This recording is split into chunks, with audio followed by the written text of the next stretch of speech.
up on this episode of Garland Spotlight. I got some over. I think a lot more people wanting to connect to their community. Seeds are being planted to grow a weekend market that organizers hope will become a weekly downtown event. Every rendition they come out and say, we said, okay, we'll do this. We'll spend We'll take you to Mayor's Evening Out, where you can share your thoughts with Mayor Douglas Athis. And a Garland golfer takes a giant swing at a world record, much of it at Firewall Golf Park. We'll tell you all about his exciting quest. There it is. Hi, I'm Trelena Pollard. Welcome to Garland Spotlight, where we turn our spotlight on the people and programs that make Garland a great place to live, work, and play. We start off focusing on downtown Garland, where organizers hope to develop a regular weekend marketplace.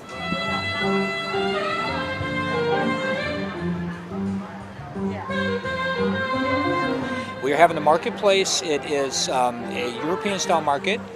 What we have here is food vendors. We have produce people. We have artisan-type vendors. In the downtown square of Garland, we are just having people come down here and just experience downtown. I mean, there are some businesses in the downtown square area here that are thriving, and they want people to come down here and experience what they have to offer as well. The small markets such as ours, the marketplace, we're helping do that. I think a lot more people wanting to connect to their community and understanding that Garland really is an independent city, an independent town. Someone called it the other day the largest town in Texas, or maybe even the world. There's just a spirit of maybe being the 12th largest city in Texas, but still being the spirit of a small town where people can come together and see people you know. I've only been here this morning for about an hour or so, and I can't tell you untold numbers of people that I've seen that I know. Well, I want to think of tomatoes and cantaloupe. I think it's just that opportunity to come together and shake hands and find some things that you really want and take home. Learn about a whole lot of new products I hadn't seen before. How much are they? Three. Three? Okay. This is being sponsored by the Salvation Army. It's one of their money-making projects. Jim Griffith on their board is over there making snow cones right now, and they're going to do this on the third Saturday. Their aspiration is to do this the rest of the summer until September, and do again starting in March of next year.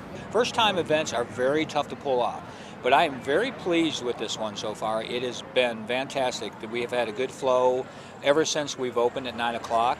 It's important because it's a great opportunity for people to come down here and get their refills on olive oil and other things like I did today. And we encourage, a lot of other groups to take advantage of being downtown. The city wants to be a liaison to make things happen. I think we just have, really within the next 12 months, you'll see tremendous changes down here. Right now, it's being held on the third Saturday each month through September. But good crowds each Saturday could lead to the community marketplace becoming a weekly event. Up next, have you ever wanted a one-on-one opportunity to share an idea with Garland Mayor Douglas Athis? Well, he's continuing the Mayor's Evening Out program where citizens get that chance. Every rendition they come out and say, we said, okay, we'll do this. We'll spend Well, obviously, this was something that Ron Jones started when he first got in office. He had the Mayor's Night In and the Mayor's Night Out, going back and forth each month. The Mayor's Night Out, he did a really good job of going around the city in different places. This is our first Mayor's Night Out tonight, and we're starting in South Garland. I always look forward to talking to people in different sections of the city. The next time we'll be in North Garland, and the time after that, I don't know. We haven't scheduled it yet. But in between, we'll have Mayor's Night In my office downtown at City Hall. Like I said, there's no preconceived. The Planning Commission makes recommendations, and that's what it is. It's a recommendation. I don't think we can actually do enough to find out what citizens are thinking. Everybody's busy and what they're doing, so it's important that we take time to reach out, give citizens as much opportunity as we possibly can to tell us what's going on in their life, what really matters to them. I think we see over and over that people have a lot of issues and they expect their government to respond in a positive way. And I think Garland does that in an exceptional way. Seniors yet?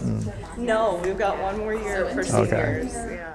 Well, obviously, I think we have these super high priorities that the city has to be focused on, and that's something that, being a part of the city council for 6 years and the planning commission for 8 years. So what grade are you in? I'm going to 9th. 9th? Oh, my son's going into 10th. I have a pretty good clue of That's economic development, transportation, neighborhoods, but it's the fine grain, the detail that we need to talk to citizens about. A lot of times it's a small issue, it's just their home, some situation, or their neighborhood, or maybe they're observing something on a grander scale that the rest of us are overlooking. So it varies. I can't really, it really depends on what they come forward with, and it's an excellent opportunity to take their concerns and look at them and learn from what they're telling us. Well, it was a pleasure meeting you. It's nice meeting you too. Thank you. Here's my card. Oh, excellent. If you call me, Beth answers. Okay. I'm the assistant. The mayor hosts his next evening in at City Hall on August 28th.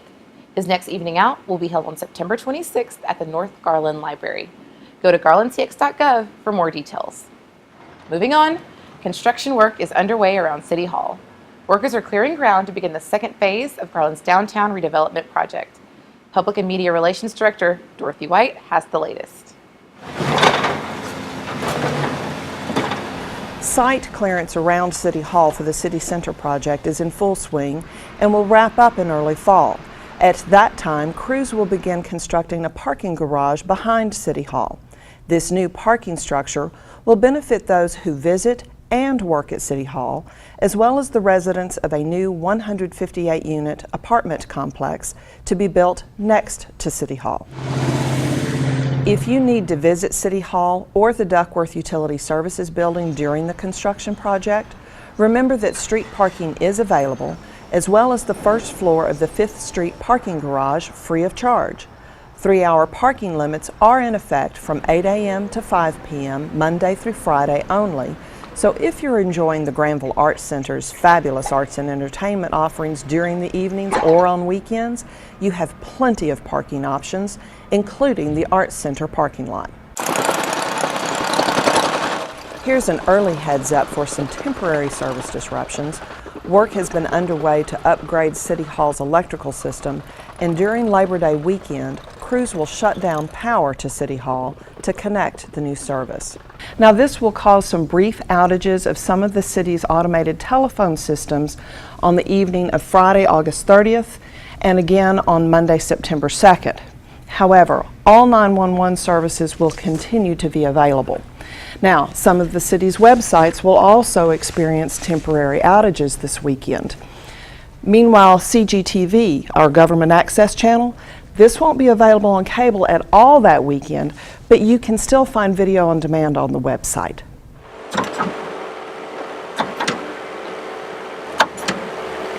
Of course, we'll provide updates and reminders of these outages as the time approaches.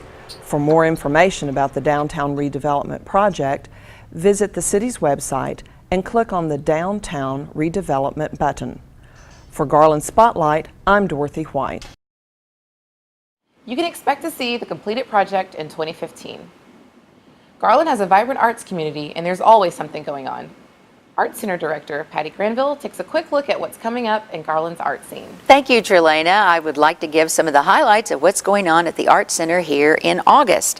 We have, well, at the Plaza Theater too, August 9th, we have the Veterans Tribute Gala, and that will be at 7 o'clock. And then we have the Rankin Brothers, which always sell out. There's still a few tickets left, August 9th at 8 p.m. That's in the Brownlee Auditorium here at the Art Center. And then we have Michael Hicks will be at the Plaza Theater, and Jenny Titlow, that's with the Garland Country Music Association, August 10th at 7:30, that show begins. And then Kim, why don't you tell us about the quilt show, which it's going on right now. That's right. The Dallas Modern Quilt Guild is doing an exhibit in the gallery space of the Granville Arts Center, and it is going on now through September 15th. And it's an exhibit of mostly modern quilts. We have a few traditionals that got thrown in there. And it's a beautiful exhibit. We encourage everybody to come down. That's open during all office hours, which is 9 to 5, Monday through Friday. And then it's also open during any performances at nights or on the weekends.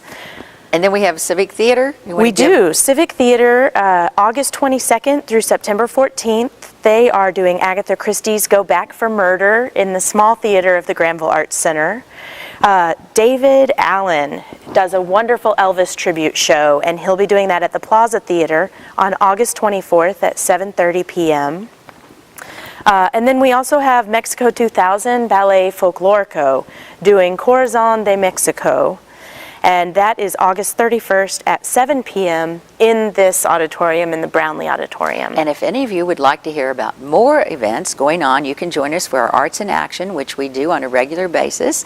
And Kim Pajot, thank you for joining me today on the set, and it's back to you. Thanks, Patty. And finally, many golfers will never play 14,000 holes of golf in their lifetime. But Garland golfer John Verdura did just that. Many of those holes were played at Firewall Golf Park in just 1 year, earning him a world record. Garland photojournalist Dan Bach spent the day with him out on the course. My nephew was visiting us from Michigan. He came to play some golf, and on the plane he was looking at Golf Digest and saw the guy from Irving that holds the record.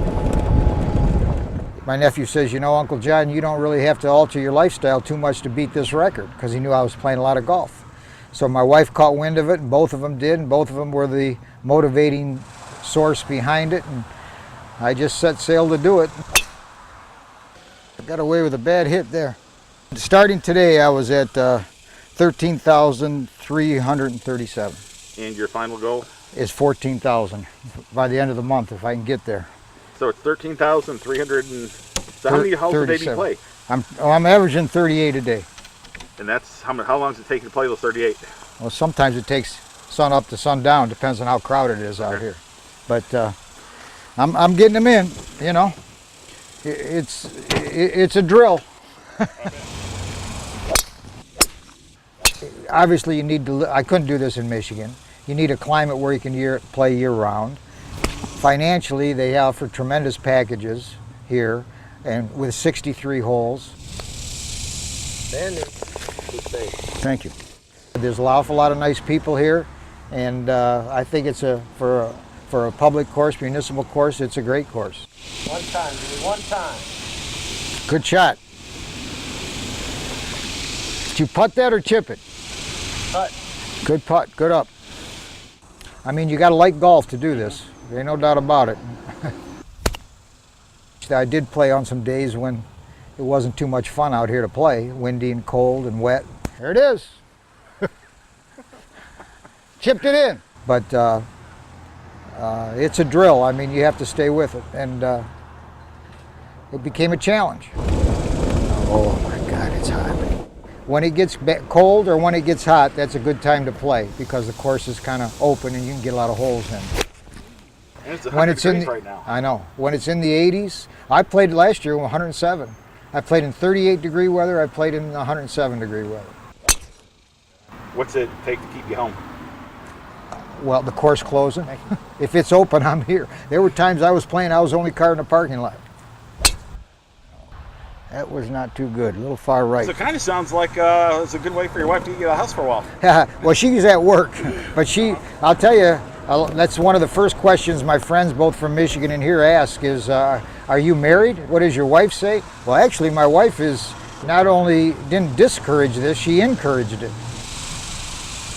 I got a good stroke, I just don't handle the aim, I guess. Yeah, well, maybe you're lining up wrong.